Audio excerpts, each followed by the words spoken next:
Ginjal. Setiap manusia memiliki 2 buah ginjal. Ginjal adalah organ vital dalam tubuh yang berfungsi sebagai organ ekskresi dalam tubuh yang berbentuk mirip kacang dan terletak di belakang perut atau abdomen. Ginjal terletak di kanan dan kiri tulang belakang, di bawah hati dan lipa. Kita lihat bahwa ginjal memiliki sekitar 10 cm, lebar 5 cm, ketebalan 2-3 cm, dan berat 120-170 gram. Selanjutnya adalah ureter. Manusia memiliki 2 buah ureter, yaitu ureter sebelah kanan dan ureter sebelah kiri. Ureter ini adalah bagian dari sistem urinaria yang berbentuk menyerupai saluran pipa atau tabung. Ureter berfungsi untuk mengalirkan urin dari masing-masing ginjal untuk ditampung di kandung kemih. Kandung kemih. Kandung kemih atau vesika urinarinya atau dalam bahasa Inggrisnya bladder adalah organ berongga untuk menampung urin. Terletak di sebelah anterior, tepat di belakang os pubis, yang dapat dipalpasi dan perkusi saat pemeriksaan fisik. Kandung kemih terjadi dari 3 lapisan otot polos yang berfungsi mengosongkan kandung kemih saat urinasi atau proses pembuangan air kecil.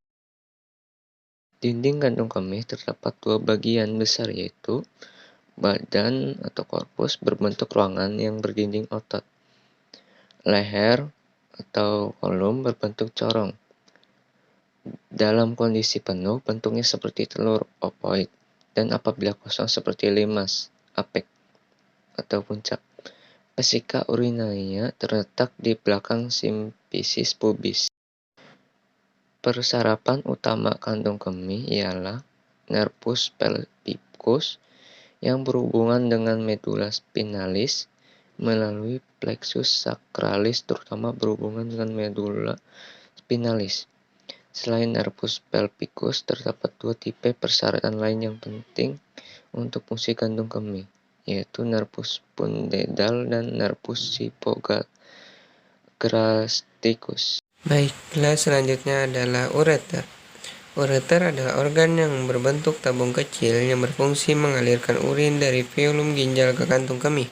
Setiap ureter pada orang dewasa memiliki panjang 20-30 cm dengan diameter 1,7 cm. Ureter terletak di sekitar organ-organ di perut dan pinggul.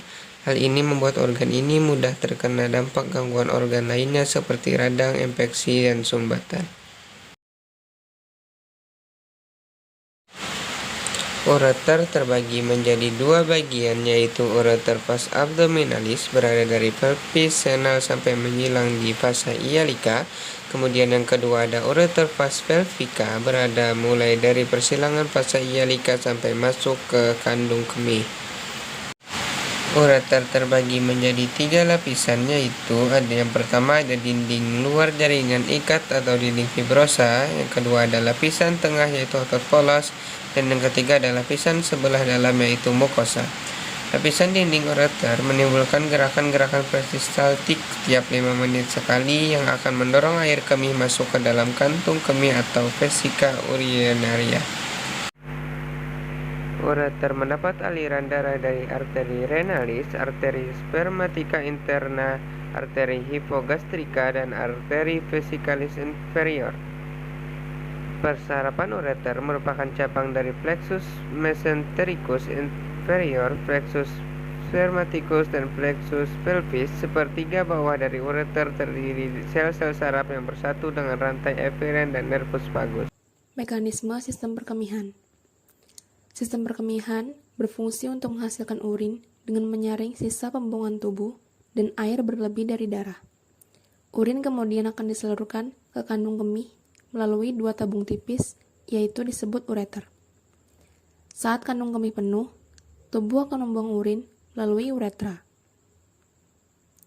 Urin adalah sisa metabolisme yang diekskresikan oleh ginjal kemudian dikeluarkan dari dalam tubuh melalui sistem perkemihan. Urin mengandung zat-zat yang sudah tidak diperlukan lagi oleh tubuh, sehingga harus dikeluarkan karena bisa meracuni tubuh. Sistem kemih manusia terdiri dari 2 ginjal, 2 ureter, 1 kandung kemih, dan 1 uretra. Kemudian, kita masuk pada proses pembentukan urin. Yang pertama, filtrasi atau penyaringan. Setiap ginjal memiliki sekitar 1 juta nefron yang merupakan tempat pembentukan urin. Pada waktu tertentu, sekitar 20% dari darah akan melalui ginjal untuk disaring, sehingga tubuh dapat menghilangkan zat-zat sisa metabolisme dan menjaga keseimbangan cairan, pH darah, dan kadar darah. Bagian pertama dari proses pembentukan urin adalah filtrasi. Filtrasi terjadi di badan Malpighi yang terdiri dari glomerulus dan kapsul Bowman. Glomerulus menyaring air, garam, glukosa, asam amino, urea, dan limbah lainnya untuk melewati kapsul Bowman. Hasil filtrasi ini menghasilkan urin primer. Urin primer termasuk urea di dalamnya, yang dihasilkan dari amonia yang terkumpul ketika hati memproses asam amino dan disaring dari glomerulus. Yang kedua, reabsorpsi. Sekitar 43 galon cairan melewati proses filtrasi, tetapi sebagian besar diserap kembali sebelum dikeluarkan dari tubuh. Reabsorpsi terjadi di tubulus proksimal nefron, lengkung Henle, tubulus distal, dan tubulus pengumpul. Air, glukosa, asam amino, natrium, dan nutrisi lainnya diserap kembali ke aliran darah di kapiler yang mengelilingi tubulus.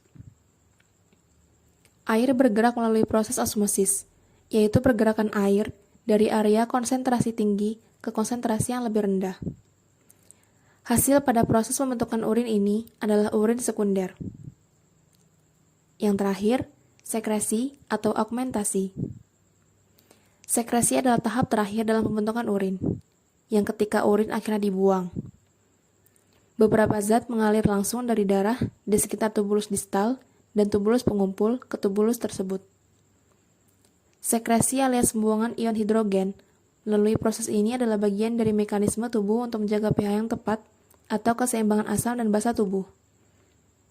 Ion kalium, ion kalsium, dan amonia juga dibuang pada tahap ini, seperti beberapa obat. Proses terjadinya dengan meningkatkan pembuangan zat seperti kalium dan kalsium ketika konsentrasi tinggi dan dengan meningkatkan reabsorpsi dan mengurangi sekresi ketika tingkatnya rendah. Urin yang dibuat oleh proses ini kemudian mengalir ke bagian tengah ginjal yang disebut pelvis ginjal. Kemudian terus mengalir ke ureter dan kemudian tersimpan di kandung kemih. Dari kandung kemih, urin selanjutnya mengalir ke uretra dan akan dibuang keluar saat buang air kecil. Selanjutnya, refleks berkemih, perangsangan, dan transfer urin. Refleks berkemih pada manusia diatur oleh sistem saraf pusat, yaitu medula spinalis dan korteks otak. Dan sistem saraf perifer, yaitu sistem saraf parasimpatis. Meskipun diatur oleh sistem saraf otonom, namun refleks ini dapat ditahan secara sadar. Saat volume urin di dalam kandung kemih mencapai 200 mili, akan terjadi peningkatan tekanan di dalam kandung kemih yang akan memicu reseptor di dinding otot kandung kemih, di mana otot tersebut bersifat sangat sensitif terhadap peregangan di dalam kandung kemih oleh karena volume urin, untuk kemudian mengirimkan sinyal ke medula spinalis yang memicu timbulnya sensasi ingin berkemih. Selanjutnya, sinyal saraf akan memicu otot dinding kandung kemih untuk berkontraksi dan relaksasi, sfinkter interna yang penting dalam proses berkemih. Kemudian sinyal akan dikirimkan ke korteks otak yang menghasilkan sensasi rasa penuh sehingga seseorang akan sadar ingin berkemih. Saat itu otot sfinkter eksterna akan kontraksi untuk menahan proses berkemih. Namun, volume maksimal yang dapat ditahan adalah sekitar 500 mili, di mana pada saat itu tekanan cukup tinggi untuk menyebabkan relaksasi otot sfinkter eksterna sehingga terjadi proses berkemih.